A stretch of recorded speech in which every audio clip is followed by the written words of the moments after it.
like you're on pot. Hey everyone, and welcome to the Fantasy Fiends podcast. My name is Stevie Collier, and no, I am not high on the ganja.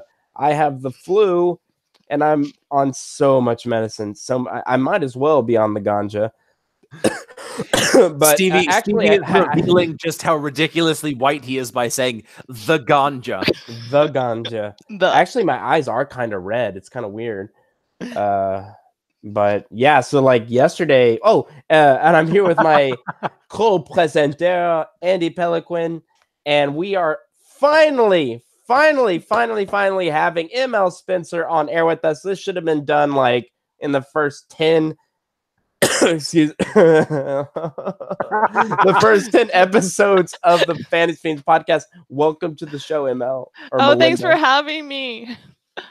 Yeah. Come on, dude, you gotta wake up. This is going to be an awesome show because he's going to be saying all kinds of weird stuff.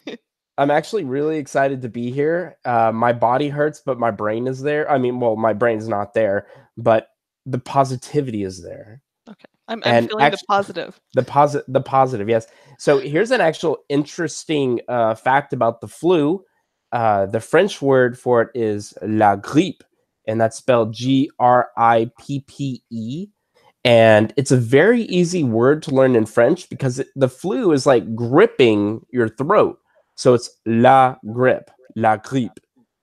So I don't know. I always thought it was like a very heinous word, like grip. It's very dark and grungy because the flu, man, it freaking sucks.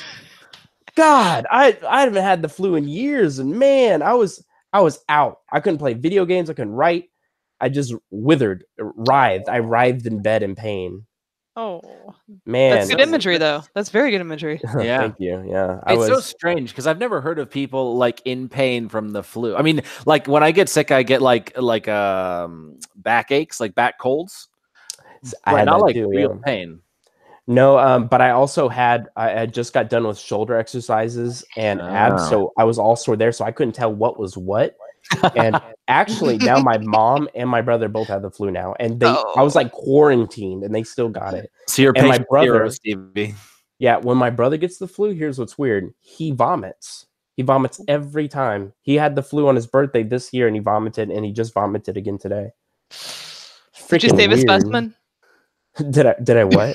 Did you save a specimen? I did. I went in there with a petri dish, got some of it. There we go. See, that's perfect for grimdark fiction. You introduced me perfectly. Grimdark. So ML, why don't you tell us a little bit about yourself and your series? Okay. Hi. I'm Melinda, also known as ML, and I write a series called The Rin War Saga. And I have a new box set out, which I'm really excited about. Well, maybe it's not too new. It's been out about 4 months, and it's got my 5 books in it for the whole series, and they're all very dark. They are so dark that I titled them all Dark Something. So yeah, if you just type in dark on Amazon, mine might come up. Who knows? Anyway, so let's see here. More about me. I don't really know what to say. I'm a teacher. I'm a biology teacher. That's what I kind of do as a pastime. I kind of write occasionally when I'm not teaching. And I've got some wonderful children, 3 little kids. And actually, one of them's not too little. She's in college. So really? Yes. I did not guess that. Yeah, wow. She's at UCSD down in San Diego. So she's studying linguistics. So she's going to be making up all of my cool, strange languages for me in the future. Oh, that's awesome. Yes. Andy knows I love languages. So I actually wanted to go into linguistics, but my school didn't have it. And I'm so jealous. Linguistics is such a cool thing to study. She's really enjoying it. I guess the professor that she's working with helped make Dothraki, like the language. For Game of Thrones. I know who you're talking about. I read the guy's book. Oh, really? Oh, cool. Yes, I read the guy's book. So, oh my God, he has a couple different books. Okay, sorry, I'll go on a tangent. I will go on a tangent about language creation. But yeah, I'm reeled it in. ML. Yes. So when I spaced out. Andy, please No, take no. it. So I believe the Queen of Grimdark was Anna Stevens, Anna right? Smith. Yeah, Oh, I think Anna it's Anna Smith Smith Sparks. Sparks. Yeah. And what was yours? Were you the Duchess? People keep on telling me like various things. Okay. Yeah, the Dark Mistress, the Grand Duchess. I'll just take, the JV team. That's good for me. I think the Duchess of Grimdark is the one that I've seen the most. Okay, well, I'll take that one. It's a pretty cool title. I'll take it. I'll own it. And I will say, for people who haven't yet read ML Spencer stuff, there is a scene early on in the book, the book Zero, Darkstorm. Yeah. Darkstorm. It was the single most grimdark moment of any book. And I'm talking about, like, I've read Joe Abercrombie's, I've read a lot of, and I was just like, that is exactly what had to happen to make this book grimdark. It was awesome. Oh, okay, cool.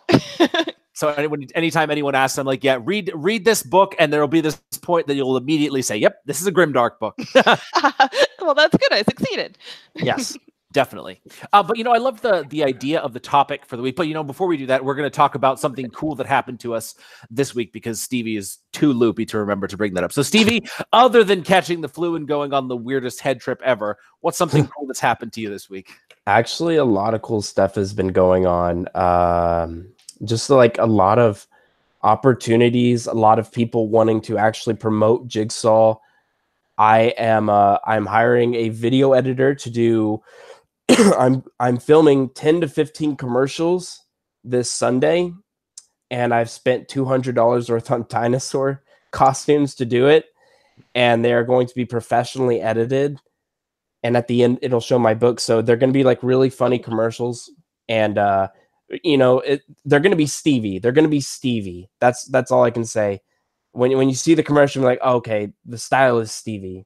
So dinosaur nudity. Essentially. Well, yeah, I mean, it's gonna be dino erotica, obviously. I mean, I've only been kicked. Yeah. So that's cool. Also, man, you might have to come back to me, but I did get Jigsaw's cover animated, and oh god, it looks so freaking awesome. Like I was gonna say something nasty. It looks really, really cool. Can you screen share it so we can see it? You know what? I can. I was gonna wait to show my girlfriend, but I guess she can see now. Stevie, we both know in your life, between me and your girlfriend, which of the two is most important. So obviously you. I can't billy goat her. You have the beard. I can billy goat. I need to obviously see it before you show it to her. Like priorities, Stevie. Come on. Do you know what billy goating is? I don't, and I'm not going to Google it. It's where I come up and bite the bottom of your beard. That sounds romantic. It's my stomach twisted there. Okay, yeah, let me get it up. All right. While Stevie's looking for it, Melinda, what's something cool that's happened to you in the last couple of weeks? Okay, last couple of weeks I've been on spring break, and that in itself is really cool because I never just get an opportunity to just sit around like write all day, which is what I've been doing. I've just been completely like, don't think I've actually crawled out of the same clothes until today. This is a brand new shirt. I put it on right now. Other than that, I've been wearing the same shirt for like a week and a half and loving it. In fact, I made it a point of saying I am not taking off this shirt. It's your lucky writing shirt. It is. It's really. Oh man, I should be wearing it right now. It actually is a Grimdark magazine shirt. Oh, that's awesome. That actually sounds awesome. Where did you get a Grimdark t-shirt? I want one. Oh, okay. Yeah, if you just Google Grimdark magazine, you can probably find their website. Adrian Collins runs, and he has like all kinds of cool shirts and like just swag that you can kind of buy off of there. It's really cool. Yeah, swag.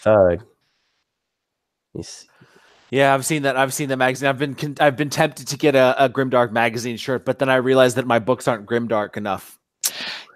Well, how can I put it? I think that oh God, I'm sorry. What is the new name of your series? The Hero of Darkness. The Hero of Darkness. Okay, Hero of Darkness. Probably not. But your previous series, I want to say Dark Blade Assassin, but I think that you like renamed them. What is the the Queen of Thieves one? The Queen of Thieves one. That actually, I think, can fall pretty darn close to Grimdark. So, yeah. Except there's sort of a hopeful, positive ending. So I don't know. You killed it, Andy!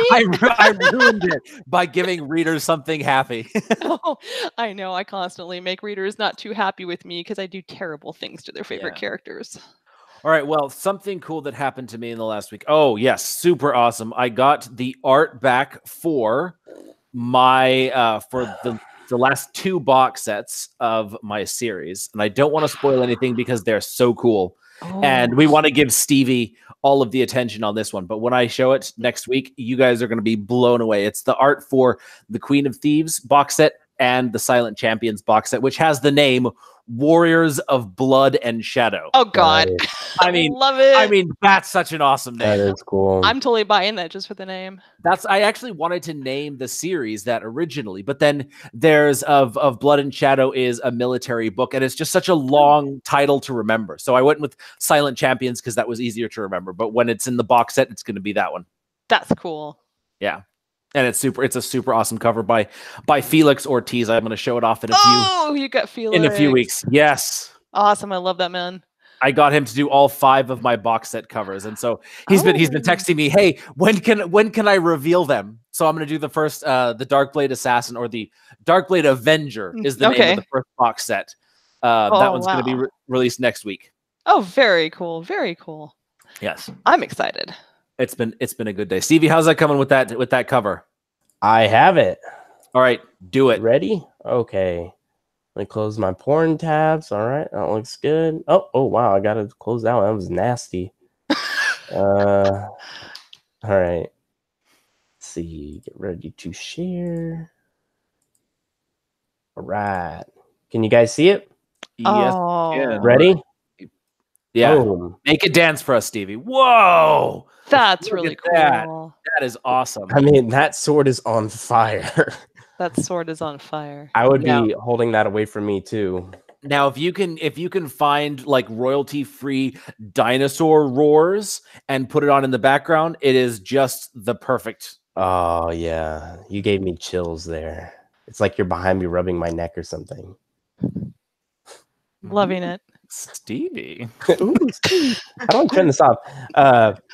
But yeah, so I'm really, you're right about that. So I've that's actually a good idea. I want to send that to my video editor and have her do that. So yeah, I'm glad you guys like it though. I was like, I about had a heart attack when I first saw it. That's 4 cool. territories would be cool to get that done. Yeah, have the four moons circling. Yeah. Or the suns. Did I ever tell you what somebody rudely said to me on? That's why I don't go to keyboards anymore. It's like there's not a lot of positivity sometimes. And I showed them the cover that was really successful. And they're like, yeah, I really like the 4 balloons at the top. Oh my God. Son of a gun. Yeah, they weren't being nice either. It's like, thank you. Now I'm self-conscious about my cover. The 4 balloons. I love 4 that. balloons. People are so nice sometimes. Yeah. So now that's the name of Stevie's series. Now it's not the 4 territories; it's the 4 balloons. The 4 balloons. The 4 balloons. It's unique. You'd be amazed, Melinda, how many times he's called his book Darkblade Assassin or my book Dark Assassin. Yes, it's insane. Like Andy just copied the crap out of me. Now I'm gonna call it the Dark Andy Assassin. The Dark Andy Assassin. The Dark Andy Assassin. Well, I just always assumed that Andy was copying me with the dark thing. I think I actually did. Ooh, so it's like we okay. have a human I think centipede it was going actually on. your idea too. It was my idea. You were like, yeah, go with dark. It's a great keyword to use. So now thank you. You're welcome. So like we're like the human centipede of dark. Yes, we are. Have y'all seen that movie? No, because we're should. decent human beings, Stevie. Oh, I haven't There's seen a it either. movie that's about a human centipede? Don't watch it. Yeah. Go to It's YouTube and It's like a series of movies. It's Okay. it's a movie. Probably Rebecca and I are probably the only people who have seen this movie. Okay, I'm going to check this out. Good luck. Like I if don't you think were of an you when I actor do. in this movie, you're not going to be an actor in another movie. Great. It's one of those movies. So Andy, do you want to go ahead and send us off into today's quest? Yeah, definitely. It was such an awesome topic because it's something that I have thought about. It's something that I've written about. It's something that most of us have talked about at some point is, do the ends justify the means? I mean, you see so many examples of it in history. You see so many examples of it in our modern lives where people are doing all kinds of stuff and saying, well, because the outcome is good, it's okay. My actions are okay. And it's an interesting psychological or ethical path to go down. When does the ends, or when are the means justified by the ends? Should you ever say, yeah, it's okay for him or her to do that because it worked out all right, or because they had the right intentions? That's the question. What a great question. I think this also changes with my characters. Finn does stuff pretty much just out of gut instincts, and I believe the ends to the means changes.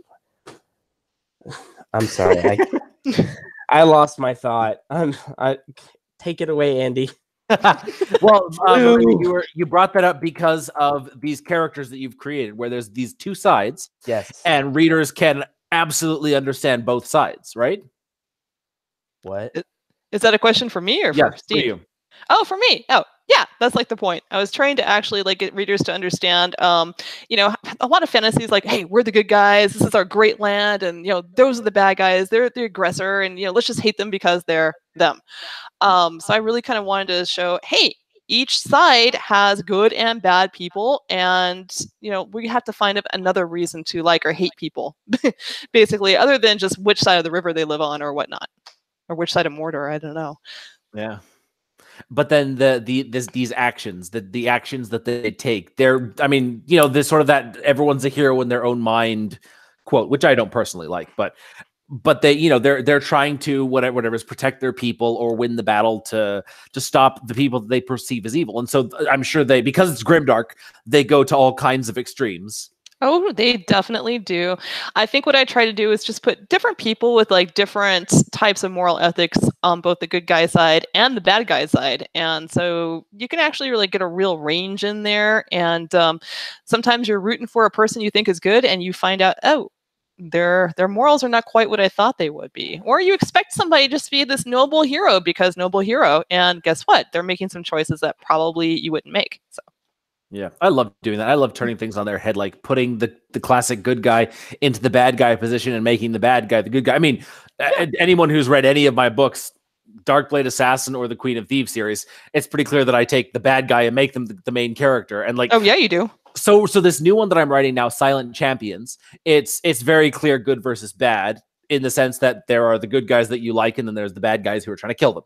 But the character who shows up in the first book, the Duke from the Night Guild series, he's on the side of the Silent Champions. So he's this noble, honorable, you know, friendly guy, you know, real ally.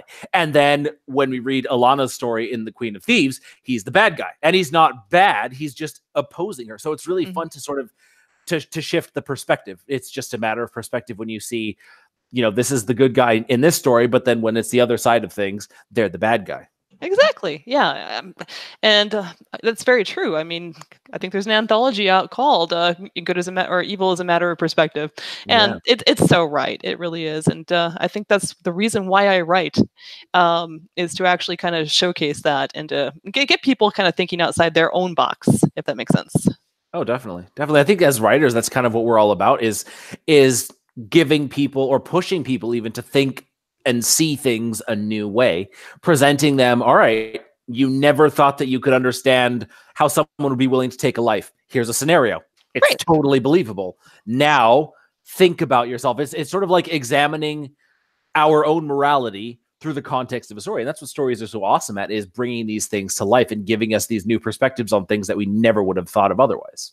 Yep, I agree, and that's why I read, and I think that's why I write. I just like to kind of just explore. Okay, how far can we push this boundary? You know, let me find out more about myself. And I think that's one thing I really like to go into other worlds created by other people, is to find out more about me. And so I hope I'm bringing that to the table as a writer too, I guess. Definitely. I mean, the truth is that all of our writings are sort of this amalgamation of these thoughts and feelings that we consciously, unconsciously, and subconsciously have. So when we write these characters, they are little bits and pieces of ourselves, even if they're totally different than who we are. Our complete package, their complete package has little bits of us. Oh, absolutely. Even the most horrendous of characters. I mean, come on, somebody had to write this person. Oh, I had to find some little grotesquely evil, like a despicable part of myself to invest in this character. I actually did that once, and I practically felt like I had to take a bath afterward. I mean, it was just, oh God, I actually went there. Yeah, I did. So they're all part of me. But it's interesting when we get into other authors' writings, when we read any book really, because it's someone else's books, is that we see their perspective on these different things. You know, I've read books where people are absolutely, yeah, the ends justify the means. I mean, Joe Abercrombie, Glenn Cook, a lot of these guys, they're straight up do whatever it takes. And then you've got other people where the ends definitely don't justify the means. Then you have the people in the middle who are like, sometimes yes, sometimes no. And I think it is a really subjective thing, because there are absolutely times when the ends justify the means. As let's take the classic example of a parent. As a parent, you want your kids to be happy. You don't necessarily want them to be happy now. You want them to be happy all the time. So if you have to make them a little bit miserable now by giving them a consequence or taking their phone away or doing whatever, you do it, because the end, which is them being happy and productive, justifies the current misery. Which, as you have teenage girls, right? Yes, and I like to give them misery all the time. Yeah, and it's just misery in grand scale. Yes, it is. Destruction and despair. Exactly. So with the do the ends how do you say it? Do the ends make the means? Justify the means. Do the ends justify the means? I guess it's like a perception thing too. So like the antagonist will always think that I guess, will the antagonist always think that though? Like not necessarily. I know, really, like, so it can change. Like in my books, I have kind of like two different people. I've got like the ends justify the means people, and then I have other people that are prescribed to a different kind of morality. It's called duty ethics. And duty ethics are kind of like what we usually think of when we think of like the hero. He's got a duty, you know, he's going to perform at all costs. And honestly, out of all the people that I love and hate in my series, it's those guys I detest the worst. They are such self-righteous little jerks. And sometimes I really agree with the people who are more utilitarian or ends justify the means. So the ones that you hate the most are the ones that don't actually have any psychological backlash of the stuff that they've done? Yeah, pretty much. Well, okay. Let's put this way. I'm going to do the right thing because it's the right thing, and damn the costs. Even if the world like comes to an end, this is the right thing, so I'm going to do it. So that's like lawful good, right? Yeah, extremely lawful good. As a good example of that, in my Ragged Hero story, the story that I put for the anthology, the character of the Captain Lingram, the right thing to do would have been to salute the nobleman who is supposed to have authority over him, but he doesn't, because the nobleman's making the wrong decision. It's going to get all of his men killed. So in this case, him pissing off the nobleman and saying, go to hell, I'm going to do what I need to do to protect my men, that is the ends justifying the means. Whereas there are other situations where the ends absolutely don't justify the means, because no matter how, what you want to achieve or how good the outcome, the suffering that will be caused or the pain that you will inflict on others, absolutely not worth it. I actually don't have, in my book, I don't have any lawful good, but I do have someone close to chaotic evil, and he will do just about anything to get what he wants, including self-harm, which I think is, I love the idea of self-harm with villains in order to get something that they want. A manipulative tactic. Exactly. And side note, I did learn about something called, it's, Andy, didn't we talk about Oedipus last time? So it's weird that we just talked about Oedipus. Well, I learned that there's this this form of intense self-harm where people who are experiencing psychosis will dig out their own eyes, and it's called I think like Edo something, but it's formed from the word Oedipism, and that just blew my mind, and it reminded me of one of my villains in Jigsaw. His name is Constantine Fire Furnace, and he's a sicko. He's a sick bastard. I mean, he's a psychopath. He has no he doesn't have the emotions, or like if he hurts something, he doesn't feel bad. He has no conscience. And to me, that's terrifying. That's really terrifying. You can't talk to these people. You can't reason with them. They're just nuts. And then once these people have power, then yeah, the means always justify. Wait, the end always means the end justifies the means. The end always justifies the means with these guys. But could it not? could they not though with the psychopath? Psychopaths, they tend to be very self-centered, like to an extreme. So whatever they want, they'll do whatever it takes to get. And they lack empathy. So when they see other people hurting, it doesn't affect them. They're willing to hurt other people because that suffering that they're causing, unless it directly harms themselves, they don't care. Well, it sounds like a parasite kind of thing. There are a lot of similarities between them. The one thing that psychopaths, well, there is a huge parasitic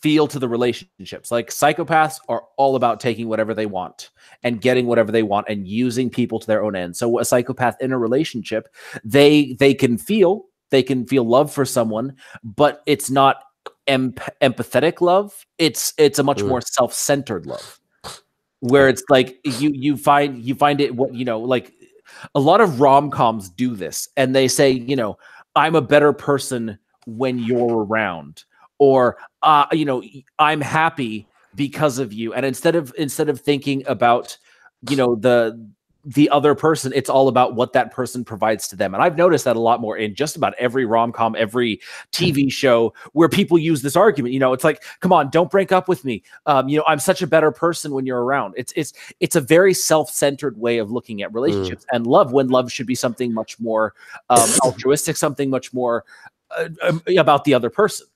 So psychopaths are all about themselves. I knew you would probably know, because you love that kind of stuff, don't you? Yep. It's because you are one. No, I'm kidding. I have a question for both of you guys. So when you're writing, let's say a chapter or a beat, is there an ends to a means in every sequence, every beat? Because for me, when I'm writing, when something happens, I always give a little bit of time for the protagonist to reflect, because he's not a psychopath. So he reflects and he's like, well, you know, blah, blah, blah, blah, blah. But I don't like say, you know, did the end justify the means? But do you guys do it with every beat or every other beat, or after a certain amount of sequences that you do that? Does that make sense, Melinda? Or is it just for the whole book in general? I can't say it's like for a beat or for a chapter, but it's definitely for a character in that character's arc. I have characters that are psychopaths. I have characters that are just trying to do the best they can and can't get it right no matter how hard they try. I've got characters who are extremely utilitarian, that always will go ends versus the means. I have those characters that won't. So it just depends on what's in that character's personality and what their own morals allow them to do, and how far they're willing to go and to stretch those morals.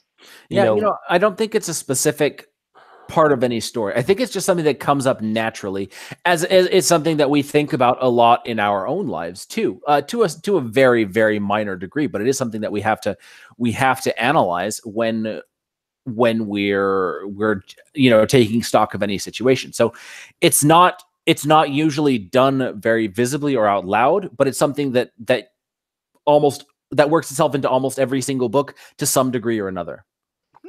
So have you guys ever tried writing a sociopath though? Yes. I feel like it's a little bit more difficult, because I feel like it's a little bit more subjective, and I think we even use it as a common insult sometimes to people, like, you know, you're such a freaking sociopath, get away from me, you know. My main I feel like it would be more actually, difficult. My main villain is actually a sociopath, and he's very intelligent. He's the puppet master. He's the guy that is constantly manipulating, and you really never suspect that he's really the bad guy until kind of like the very end of the series, even. Really? Because yeah, he is very calm. Wow. He's very cool. He's calculative, and you really don't get a sense of how deep his manipulations go, and to, you know, exactly how much he's propelling events in the whole saga. But again, you know, he gets what he wants, and he's very calm, cool, and deliberate about it. And you know, the fact that he's hurting millions of people, you know, he doesn't care. Wow. So I mean, I would feel really dirty after the end of your series and I learned he's a sociopath. I'm like, oh my God, I got tricked too. Yeah. Is Cartman from South Park a sociopath? Oh, I don't know. I haven't watched enough South Park to say. Andy, I would have thought you would have been a big South Park guy. No, But I can't get into it. Blame Canada. Okay. No, but actually, just like Melinda, my character, the sage, who's sort of the demon behind all the bad stuff that happens in the world, he is a sociopath. And I wrote the sage and the war master, who's sort of a psychopath counterpart, to show the difference between the two.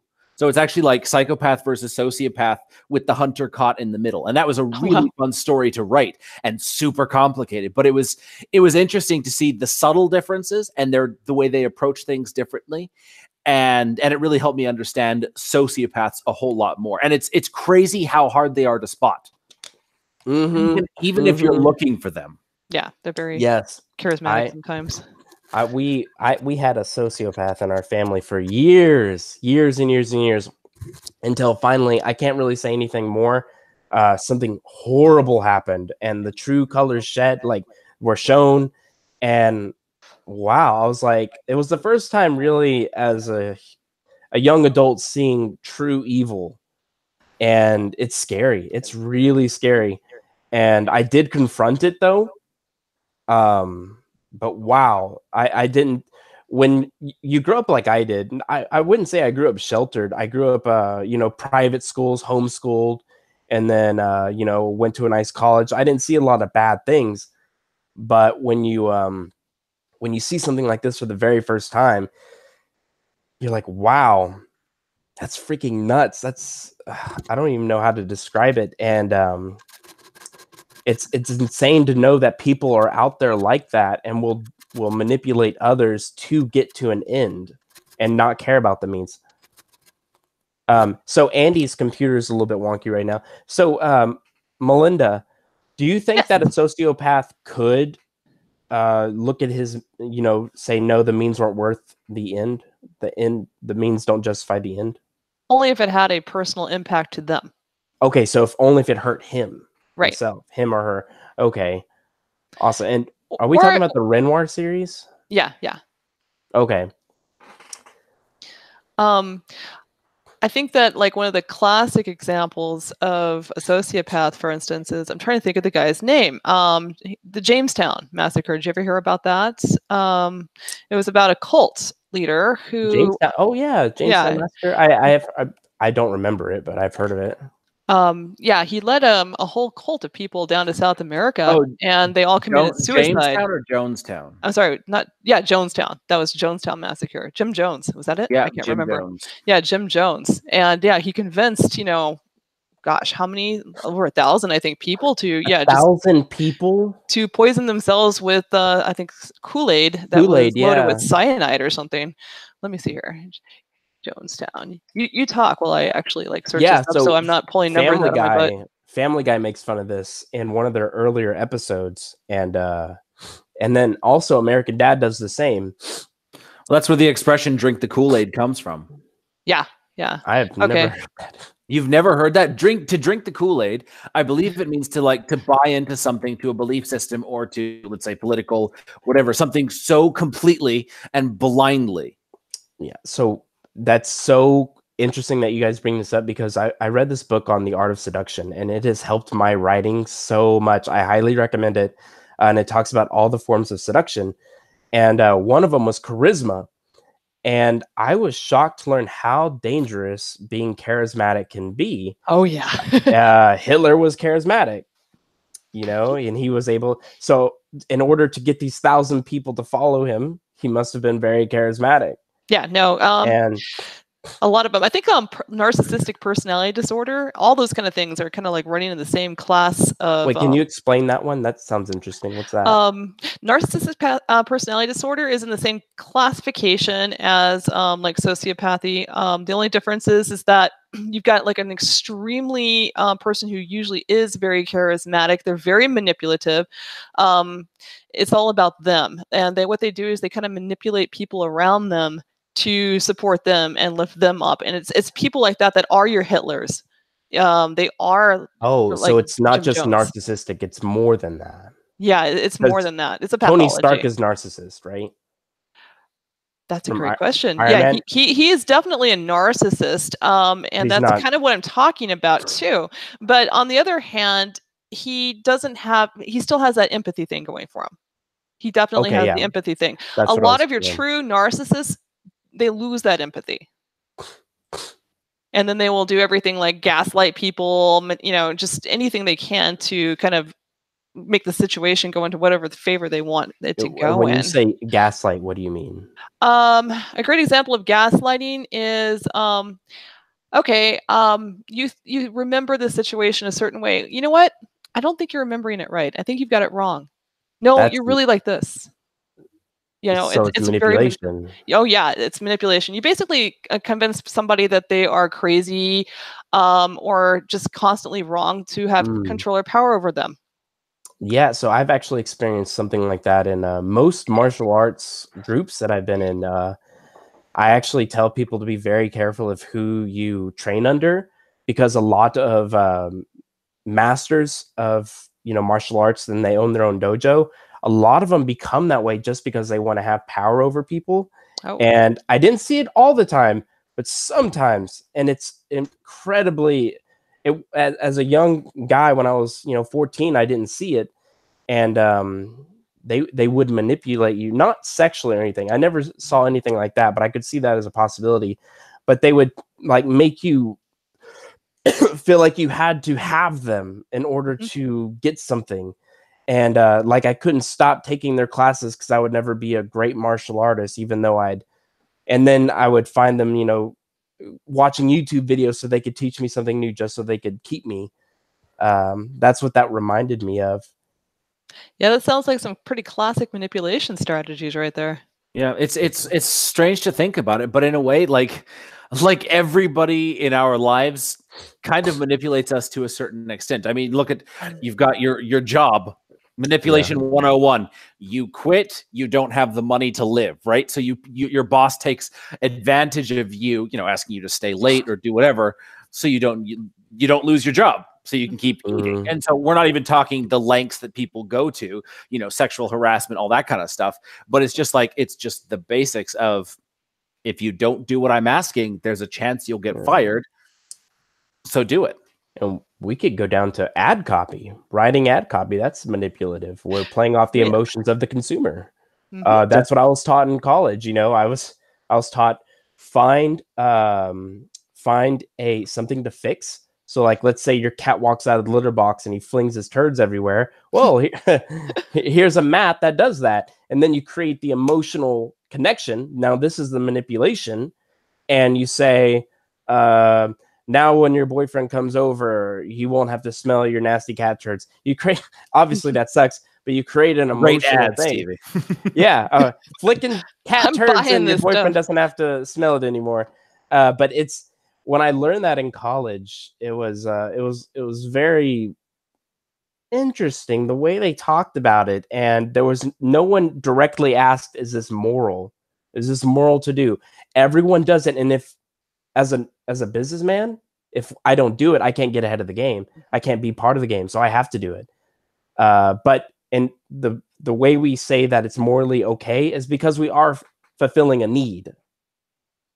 I always found that fascinating. Funny thing is, as authors, it's exactly what we do as well. We do the same thing. Like writing a battle scene. I've been writing battle scenes for the last months. So it's like, all you got to do is just make the bad guys. I mean, the bad guys are going to win. The good guys have an impossible situation, and then something happens to win. The bad guy's about to kill the good guy, and then the good guy wins. It's just manipulation of these emotions 101. And it's something that as writers we learn to do, and obviously for the intention of giving our audience something that they enjoy.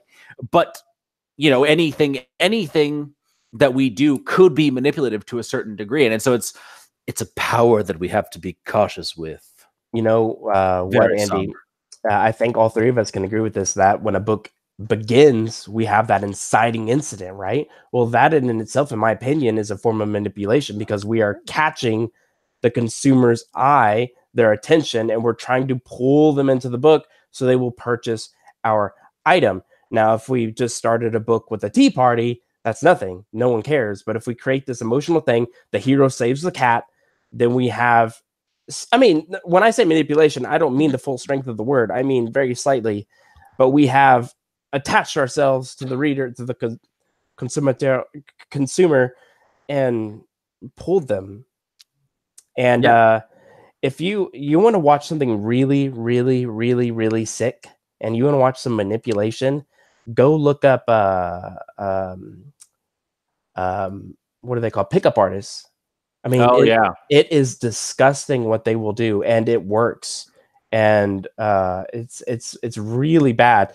And the thing is, they're not only tricking the women, they're selling these courses online and tricking the young men to thinking that this is okay when it's not. It's horrible.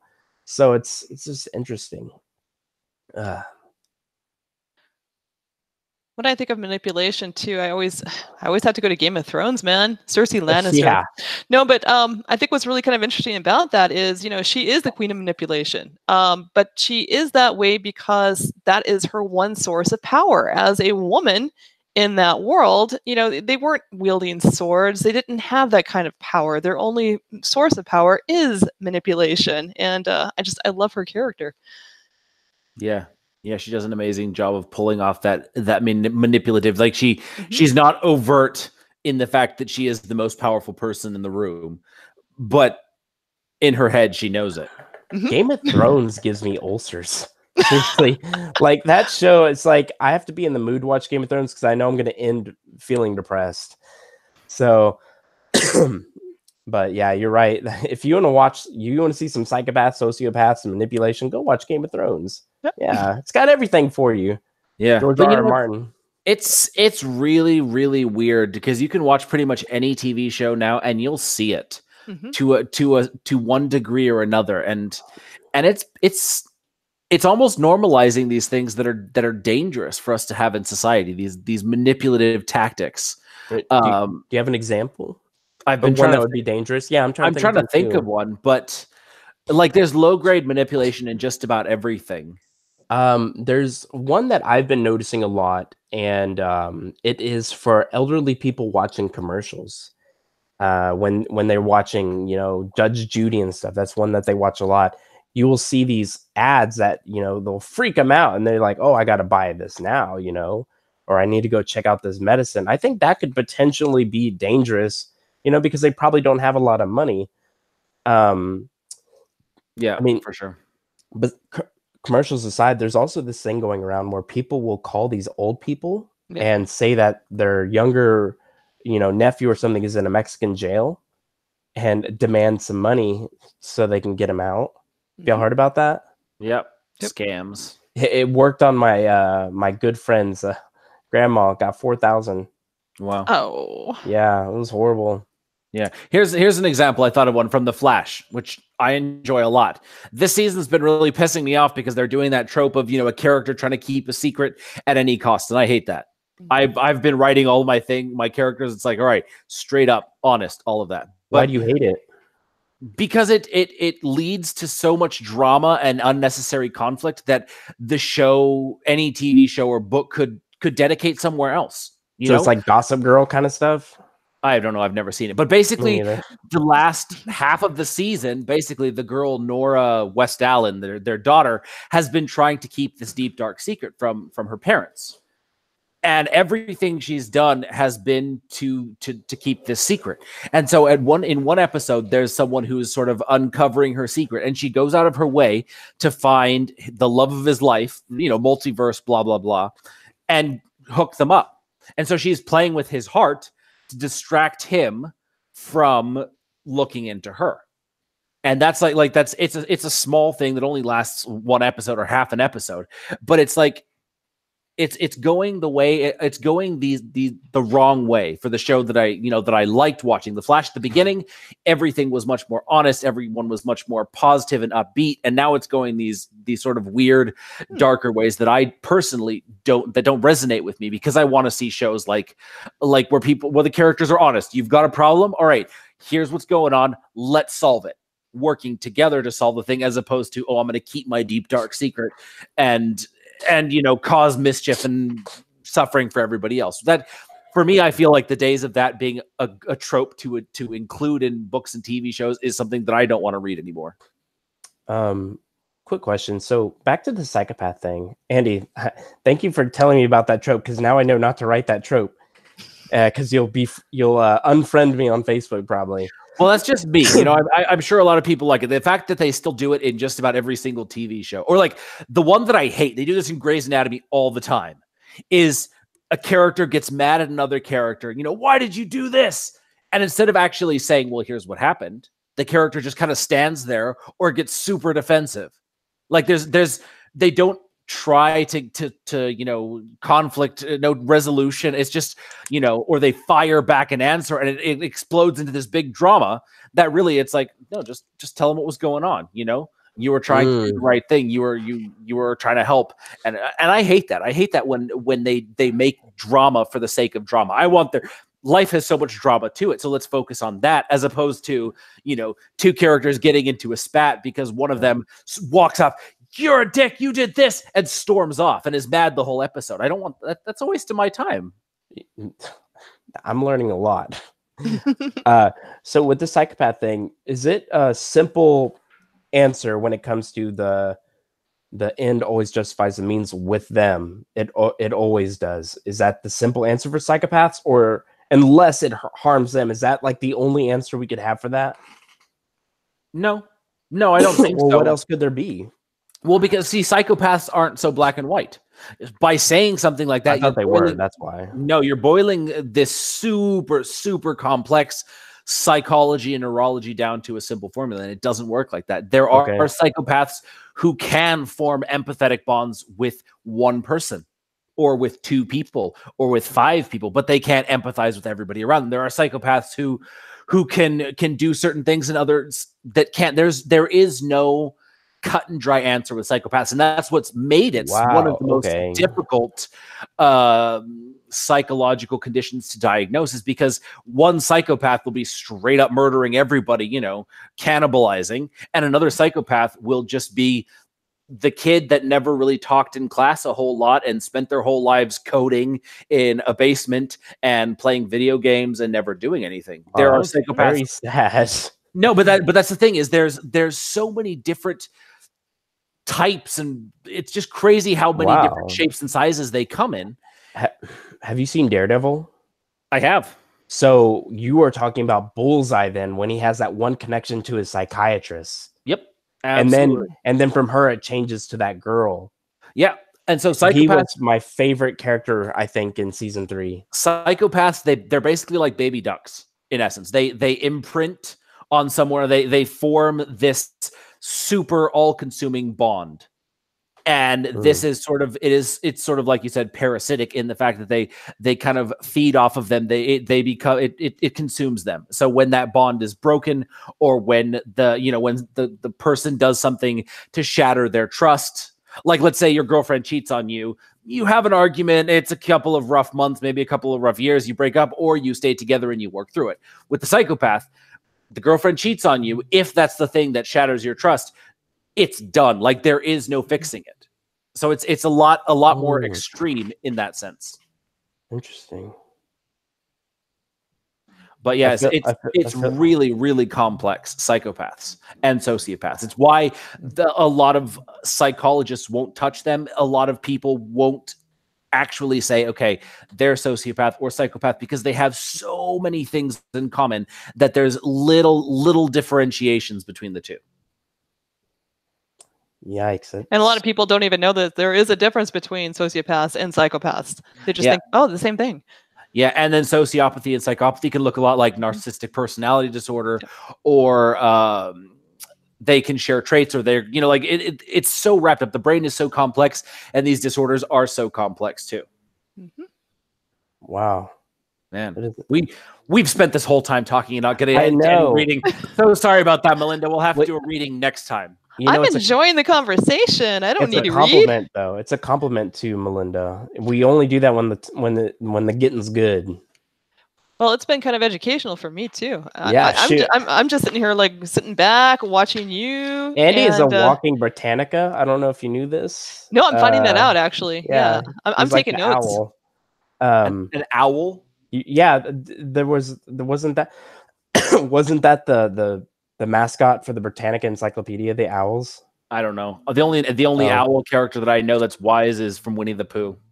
That's well, true. see, I used to in school. I used to go to the encyclopedia and I'd pick one, and I'd go into my little corner and I'd go through it like a big nerd. I was one of the the same. readers.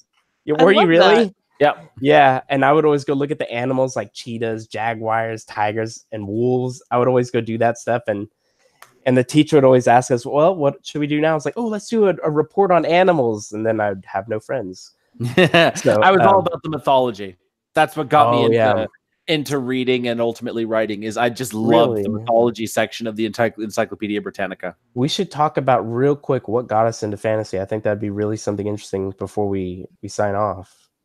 And Andy, yours was mythology. Mythology, yeah, just that fantastical story that was such an ingrained part of these cultures. It was just so fascinating for me how this half god human with massive muscles that could defeat a snake.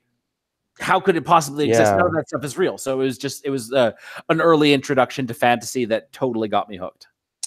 I was also really heavy into mythology, but in high school though, I think what got me into, at one point becoming a writer, when I was younger, whenever I played pretend, like that was very real to me. When I watched cartoons, or I was just telling Lisa about King Arthur, the cartoon, like that was my movie. And I would put myself as that character. And, I really just, moved into the movie. And so storytelling became a thing for me because I'd never wanted to live in reality.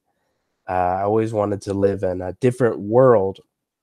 And so I think that's where it stems from. It's not why I became a writer, but it stems from that. And then it just kind of grew like a tree. Melinda, what about you? I think what happened with me is my grandma owned this big orange grove, and I spent my entire life in this orange grove, and it was my fantasy world. And I would map it, and I would say, okay, over here is such and such a land, and over here we're gonna have this city, and this overturned tree is like where the evil people are. And so I just kind of started just world building in that world, and it just became extremely like, oh, I can't even tell you. It was amazing. And by the time her house sold and the whole thing was plowed under for a freeway, I had like this huge book with all the lore and everything of the whole civilization. It was like pretty incredible. That's so weird that you mentioned that, because my girlfriend Lisa has a binder of lore that she created when she was in elementary school, and she has this beautiful map that she drew at a young age. And I'm just like, you could draw at that age, and I could barely do a stick figure at 26 years old. But if she'll let me, I would love to show it on the Fantasy Fiends podcast. This fantasy map that Lisa created when she was, I think, like in 3rd grade or something insane. It's gorgeous. Oh, wow. Yeah, I know it's cool that I met a girl that actually likes that kind of stuff. You're a lucky man. I am. I'm very, very lucky, and I tell her every day to go make me a sandwich. I do. No, I'm kidding. Sounds like you need to be making her a sandwich. I do. We cook a lot together. There was something else I had to say. Oh, and big news. Rebecca, one of our viewers on YouTube, is writing a VeggieTales erotica based on VeggieTales, and I will be playing a part in it. I will be the eggplant. Oh, I was certain you were going to be Junior Asparagus. No. I have more girth than that. I have way more girth than that. Boom, tiny dick joke. Yeah, I noticed that. No, I am the eggplant, Andy. Melinda's like, all right, is the show over? I'm trying to envision if this is like an American eggplant or a Japanese eggplant. Wait, there's a difference with that. Well, Japanese the American eggplant is kind of fat and kind of rounded, whereas the Japanese, well, it's more phallic shaped. Let's just put it that way. Well, I'm Nihongo desu. Nihon desu. Nihonjin. Nihongo is the language. Dang it. I haven't studied Japanese in so long. Hold on, I want to see what she commented. Now I'm going to be the Junior Asparagus. Thanks a lot, Andy. Thanks a lot, man. You ruined my part. Always here to serve, Stevie. At least you're not the okra. Just like attached to my torso. Okay, this is getting weird. Melinda, real quick, is it okay if I ask you what you teach before we end? Oh yeah, sure. I teach high school biology and AP biology. Oh, cool. Awesome. You would really like my brother. He's a bio major, so. Yeah. I would probably be all into that. He's in a doctorate program for paleontology. Oh wow, see that's cool. He's a total dweeb. Okay, yeah, he's got my vote for like my hero right there. Oh, how Oh fun. yeah. Yeah, I want to get him back on the podcast so we can do like another. We had him on the podcast and we like figured out how a dragon could really work. It was so cool. You should come on the air too with us if we do that again. We could all like create something. I would love to have an invite to that one. That would be great. What do you think, Andy? Yeah, that sounds awesome. All right. Well, I think this podcast is a minute over. Melinda, where can people find you? Well, you can come to my website at mlspencerfiction.com. And from there, you get links to all my social networking, my books, and everything else you could possibly ever want to know or not know about me. It's all there. Awesome. ML, come on. Why were okay? Anyway, I was gonna say like you should have been on here a long time ago. Andy, anything else we want to talk about? Nope, that's it. That is it. Okay. Final update for me. Jigsaw will be releasing on May 7th. Woo! Yes, Congrats. finally. It is a 5-book series, and I started it on June 11th, which is my husky's birthday. So on June 11th, it'll be a year. So big thank you to Andy and everyone out there that helped me with all of this stuff. So, and ML for sharing my book. But yeah, well, that's it for the Fantasy Fiends podcast, guys. I really appreciate you guys sticking around, even though I have the flu. I hope I wasn't too weird. I am really, really afraid to go and rewatch this episode. Pretty sure penis jokes were involved. Andy's fault. All right, so we hope to see you next week for another fantastic episode of the Fantasy Fiends podcast. We love you all. We hope you have an amazing night. See you next time. Goodbye.